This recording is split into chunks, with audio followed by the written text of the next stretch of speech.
పద్యరత్నాలు 5వ తరగతి మొదటి పద్యం. సాధన చేద్దాము. అప్పిచ్చువాడు వైద్యుడు, ఎప్పుడు నెడతెగక పారు నేరును ద్విజుడు, చొప్పడిన యూరనుండుము చొప్పడకున్నట్టి యూరు చొరకు ముసుమతి. పద్యరచన బద్ధెన కవి. భావం: ఓ మంచి బుద్ధి గలవాడా, అవసరానికి అప్పిచ్చేవాడు వైద్యుడు, ఎల్లప్పుడూ ప్రవహించే నది, మంచి చెడ్డలు చెప్పే పండితుడు, ఉన్న ఊళ్ళో ఉండు, అవి లేని ఊళ్ళో నివసించవద్దు. 2వ పద్యం. ప్రశ్న నుండి పుట్టు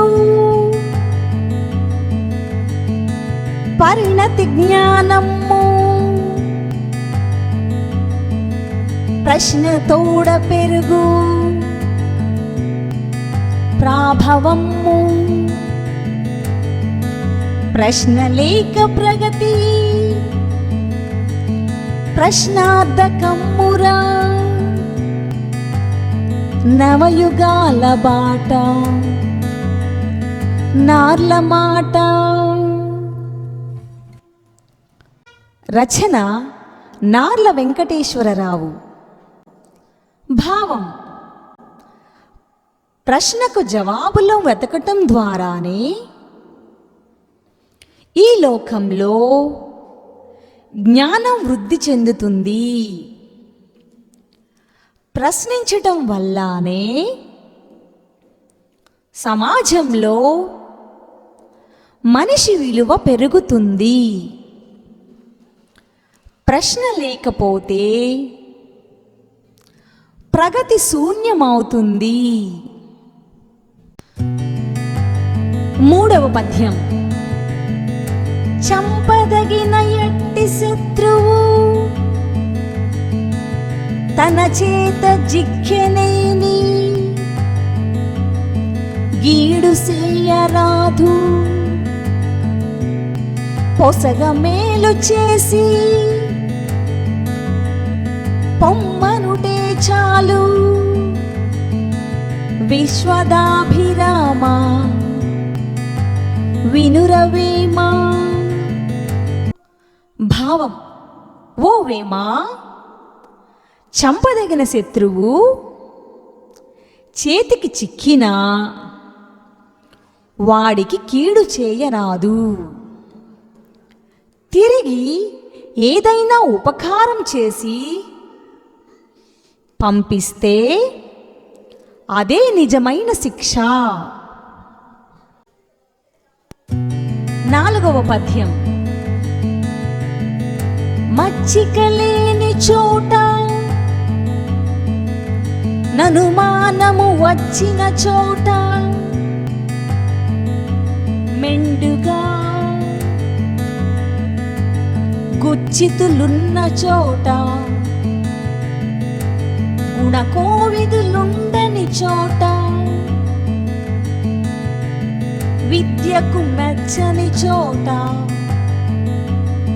రాజు కరుణించని చోట, వివేకులుండిరే నచ్చట మోసమండ్రు, సుగుణాఖర పెమ్మయ సింగధీమణి. ఇది చాటువు పద్యం. భావం: చొరవ లేని చోట, సందేహం ఉన్న చోట, చెడ్డవాళ్ళు ఎక్కువగా ఉన్న చోట, గుణం తెలుసుకునే పండితులు లేని చోట, విద్యను మెచ్చుకోని చోట, రాజు దయలేని చోట వివేకం కలిగిన వారు ఉన్నట్లయితే వాళ్లకు హానియే కలుగుతుందని పెద్దలు చెప్పారు. 5వ పద్యం. నిజము మీద భూమి నిలబడియుండును, సత్యవాక్కు వలన జనత నడుచు, సత్యమొకటి పాప సంహారమును చేయు. కాళికాంబ హంస కాళికాంబ. రచన పోతులూరి వీరబ్రహ్మం. భావం: నిజం కలకాలం భూమి మీద నిలబడి ఉంటుంది. సత్యవాక్కు వల్లనే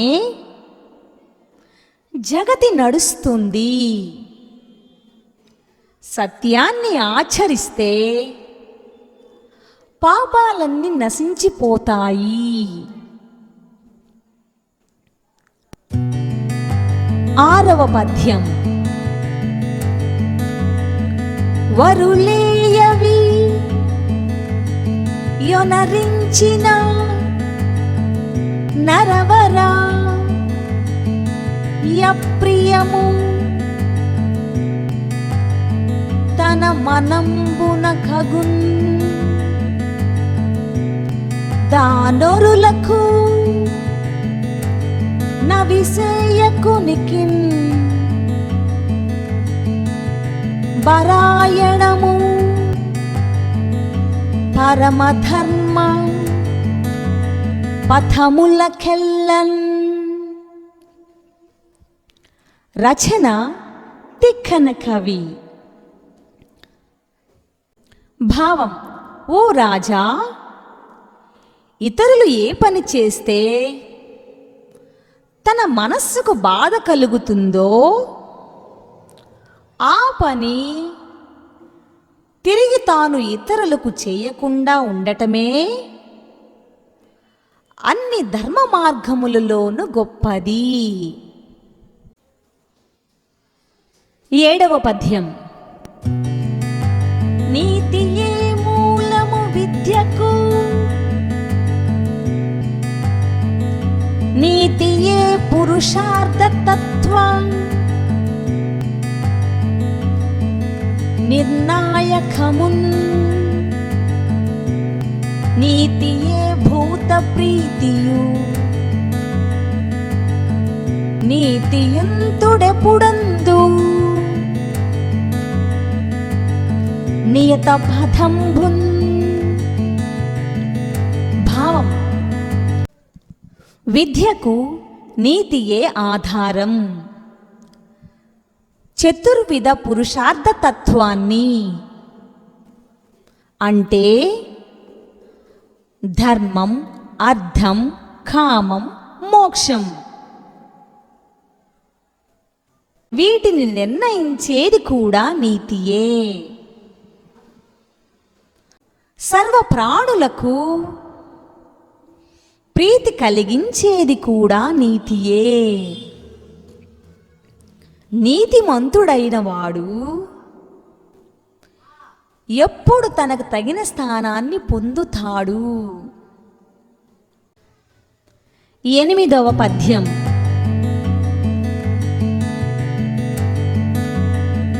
చదవని వాడజ్ఞుండగు, చదివిన సదసద్వివేక. చతురత కలుగున్ చదువగ వలయును జనులకు. చదివించెద నార్యులొద్ద చదువుము తండ్రి. రచన పోతన కవి. భావం: చదవని వాడికి ఏమీ తెలియదు. చదువుకుంటే మంచి చెడులు తెలుసుకోగలిగిన వివేకం కలుగుతుంది. అందువల్ల మనుషులందరూ చదువుకోవాలి. ఉత్తములైన గురువుల వద్ద నిన్ను చదివిస్తాను నాయనా, చదువుకో అని హిరణ్యకశిపుడు ప్రహ్లాదునికి చెప్పాడు. 9వ పద్యం. తరువుల తిరసఫల భార గురుతంగాంచు నింగి వ్రేలుచు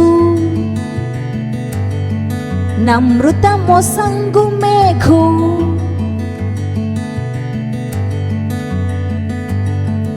ధతులుగారు బుధులు సమృద్ధి చేత జగతి నుపకర్తలకు నిధి సహజ గుణము. భావం: చెట్లు నిండుగా రసం ఉన్న పండ్ల బరువుతో వంగిపోతాయి. ఆకాశంలో ఆధారం లేకుండా వేలాడుతూ మేఘుడు అమృతం వంటి నీటిని వర్షం ద్వారా ఇస్తాడు. నిండుగా సంపదలుండటం చేత పండితులైన వారు అహంకారం పొందరు. ఈ లోకంలో ఉపకారం చేసేవారికి ఇది సహజ లక్షణం.